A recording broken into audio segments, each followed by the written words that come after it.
The Pinot Gris is bilateral canes, so one each side, and all the rest of the block is one single cane pruned uphill. One spur typically, or two if we can get two, but not worried about two. One spur and one cane wrapped down. Typically we like to be a little bit closer to the next head, but this is a good thing for the year we've just had.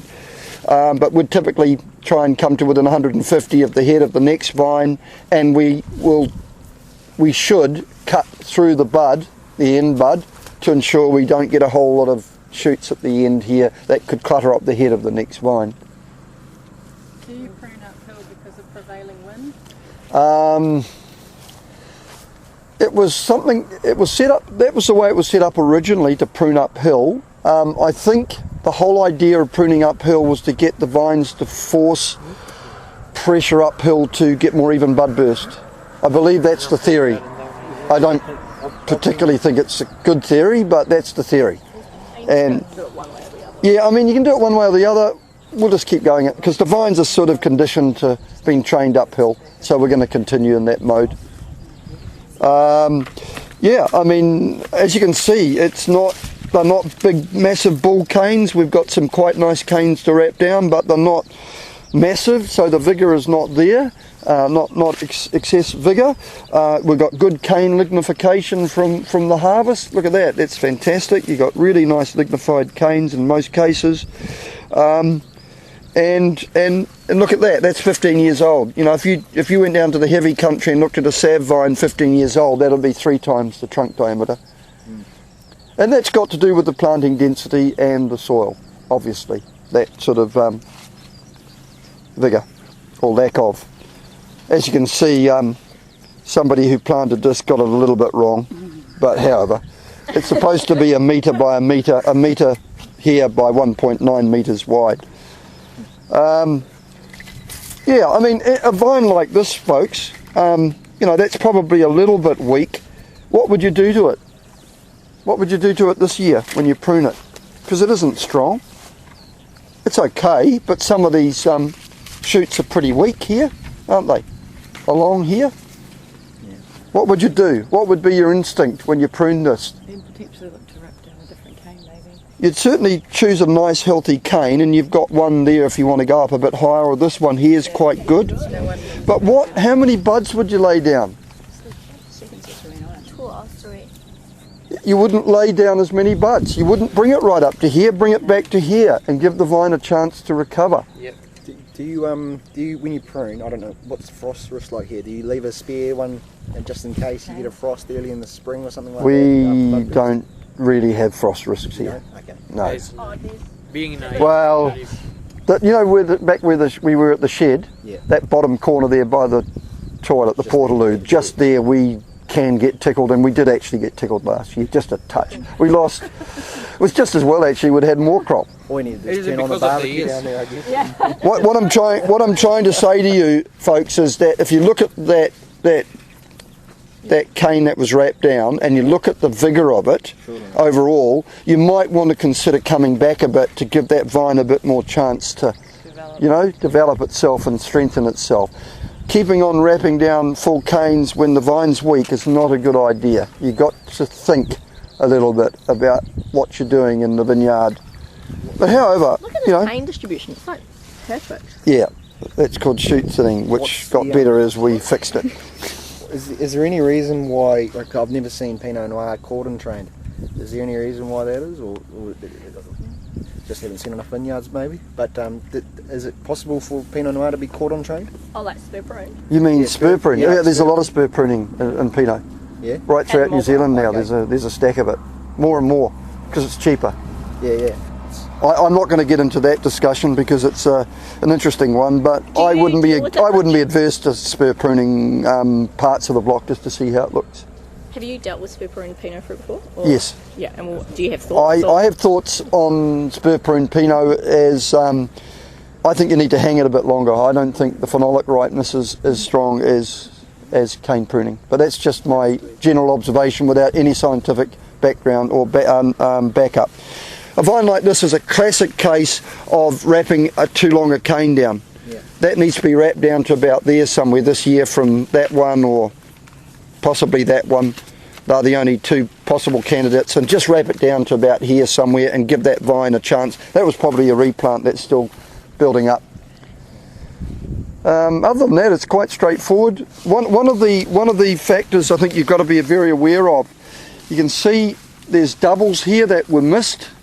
See, there's a double there and a double shoot under there, and that creates a lot of extra or a greater cane density, which creates shading and crowding and then potential disease problems. So, you know, shoot thinning is something that we do every year, and we come in initially, we shoot thin, we take the heads, a bit out of the heads, typically about 4 to 5 shoots out of the heads, and then we take doubles out of the cane. And occasionally when the internode spacing is quite tight, this one's lovely, this one's nicely spread, but when these are closer together, we'll take a couple of the unders off as well. That way, if we get a poor flowering and set, we haven't over shoot thinned.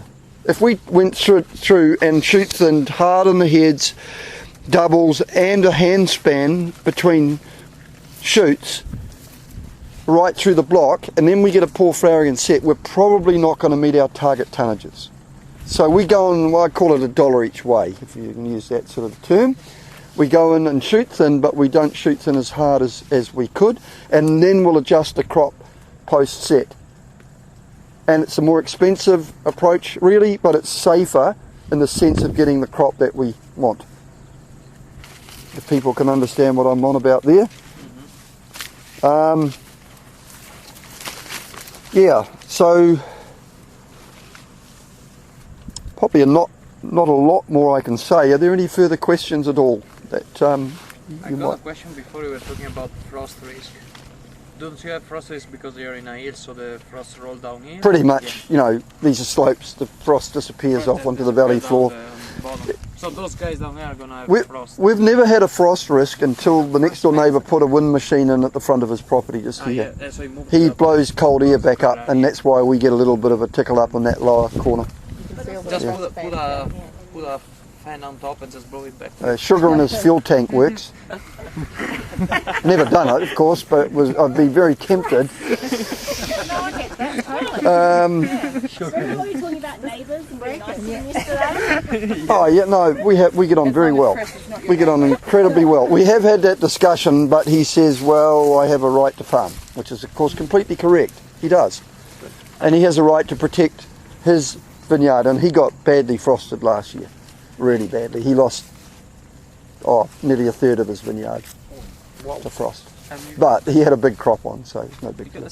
Steel posts. Yes, that's worth talking about.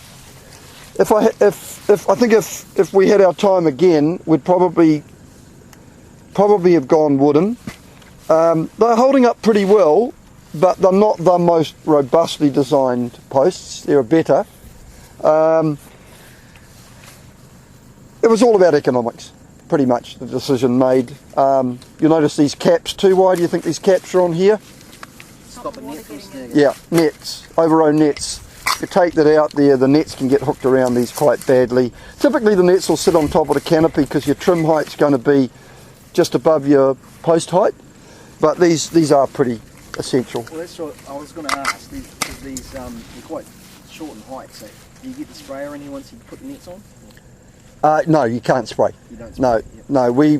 We tend to put our last spray on just before the nets, Right. and it's sort of a bit of a preventative, you know, just in case type situation for us with that spray. You know, fundamentally, this block could be run organically if we could keep the powdery mildew pressure down a bit better. We could run this organically pretty easily. You got any plan for You that? need to convert the trellises to... Not at this stage. Yeah. It's just about weed control. It's the big one. But of course, increasingly, powdery pressure is becoming harder and harder to control powdery.